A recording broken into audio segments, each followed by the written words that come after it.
Bismillahirrahmanirrahim. Assalamualaikum warahmatullahi wabarakatuh. Dengan selalu memanjatkan puji dan syukur kepada Allah, semoga kita selalu mendapatkan berkah, lindungan dan ridha Allah Subhanahu wa taala. Subhanallah walhamdulillah, astagfirullah wallahu akbar. Kembali saya dari tim Raja Wali Nusantara. Kali ini sedang mengangkat terkait dengan tafsir spirit, yaitu surat An-Nas, Al-Falaq dan Al-Ikhlas. Surat An-Nas merupakan surat psikologi, surah terkait psikologi manusia. Surat Al-Falaq, surah yang terkait dengan metafisik. Dan yang ketiga adalah surah Al-Ikhlas. Ini terkait dengan teologis. Jadi psikis, metafisik dan teologi. A'udzubillahi minasyaitonirrajim. Bismillahirrahmanirrahim. Qul huwallahu ahad, Allahus samad, lam yalid wa lam yulad wa lam yakul lahu kufuwan ahad.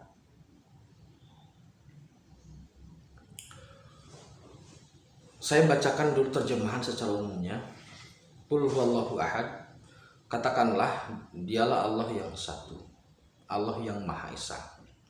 Allahus samad, Allah tempat meminta segala sesuatu. Lam yalid wa lam yulad, Allah tidak beranak dan juga tidak diperanakan. Walam yakul lahu kufuwan ahad, Allah tidak tidak sesuatu pun yang serupa dengan Allah. Qul huwallahu ahad, makna spiritnya adalah Allah itu tunggal, independen dalam semua aspek.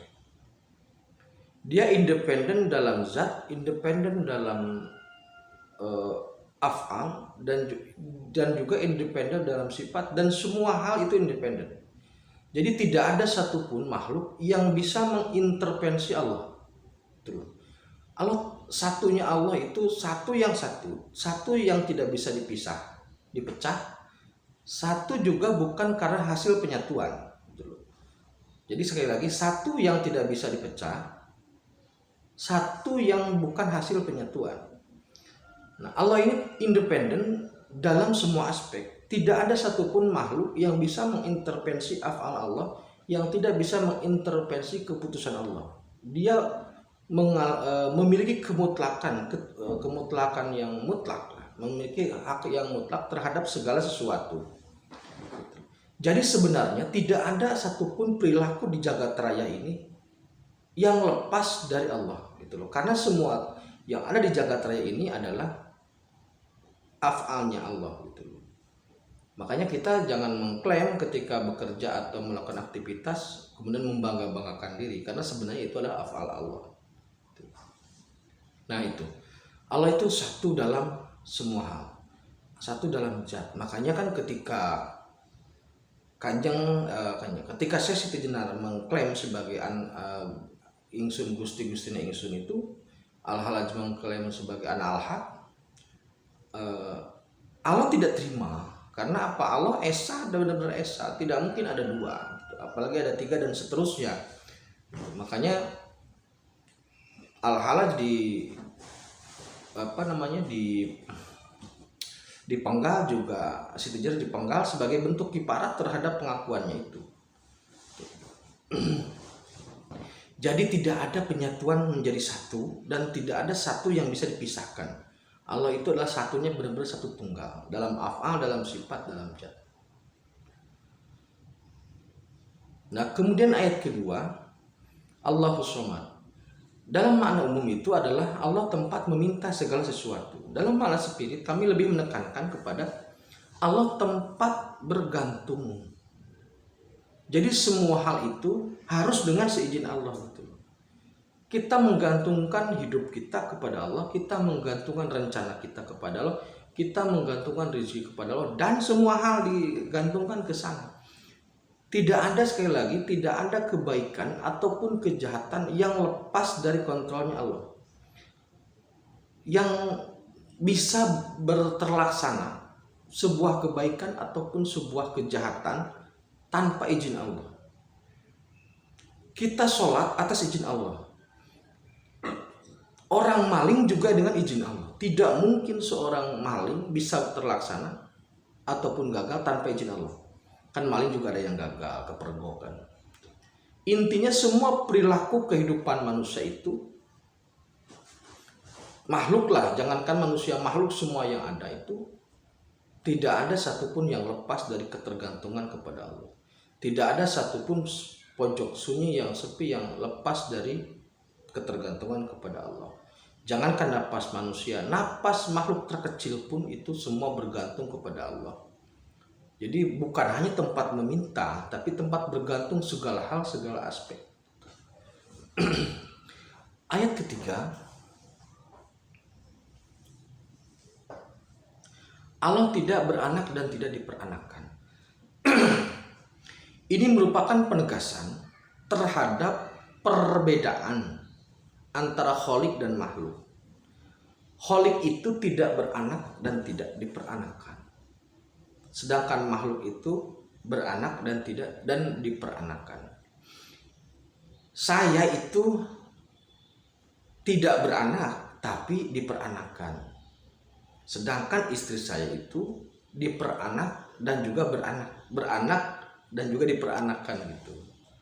Karena laki-laki kan tidak beranak. Nah, itulah yang menjelaskan perbedaan antara makhluk dan Allah. Makanya karena Allah menegaskan perbedaan bahwa Allah tidak beranak dan tidak diperanakkan, jangan sekali-sekali berani mensifati Allah dengan sifat makhluk gitu loh. Seandainya ada sebuah lingkaran kecil dalam yang terdapat dalam lingkaran besar, lingkaran kecil dalam lingkaran besar itu tidak mungkin bisa mensifati lingkarannya yang besar. Tapi lingkaran yang besar itu pasti menguasai lingkaran yang kecil karena termasuk di dalamnya. Tidak mungkin kita bisa mensifati Allah, tapi sifat-sifat Allah yang Allah kehendaki itu bisa ada dalam sifat Allah itu ada dalam manusia, ada dalam makhluknya. Tetapi kita tidak memiliki hak ataupun kemampuan untuk mensifati Allah. Karena kita adalah bagian dari makhluk yang Allah ciptakan. Jadi makhluk tidak mungkin mensifati kholik, tetapi sifat-sifat kholik memang ada pada makhluk. Jadi Allah mempertegas bahwasanya aku berbeda dengan makhluk itu. Aku berbeda dengan makhluk dengan salah satunya adalah tidak beranak dan juga tidak diperanakkan. Jadi sebenarnya tidak ada bapaknya Allah, tidak ada. Selanjutnya ayat keempat, walam yakul lahu kufuwan ahad. Tidak ada segala sesuatu yang setara dengan dia. Tidak ada yang setara dengan itu sudah cukup jelas saya pikir ya. Tidak ada satupun yang setara dengan Allah itu dalam dalam sifat, dalam zat tidak ada. Tidak ada makhluk yang menyerupai Allah. Tidak ada makhluk yang menyerupai Allah. Jadi kita sulit mencari bentuk gambarnya itu sulit.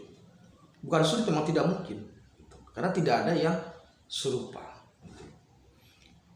Kalau surga itu digambarkan sesuai dengan apa yang kita pahami. Tapi kalau Allah tidak pernah menggambarkan tidak pernah menggambarkan dirinya atau zatnya sesuai dengan yang kita pahami.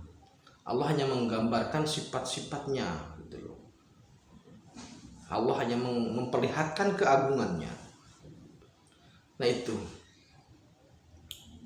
Jadi surat Al-Ikhlas ini merupakan surat teologis, surat identitas ketuhanan. Jadi Allah menegaskan bahwa Allah itu tunggal, independen dan tunggal, Maha Esa dan independen. Allah itu tempat atau server utama yang menjadi tempat bergantungnya seluruh makhluk. Tidak ada debu yang bisa terbang tanpa seizin Allah. Allah itu berbeda dengan makhluk, maka jangan sekali-sekali menyifati Allah dengan sifat makhluk.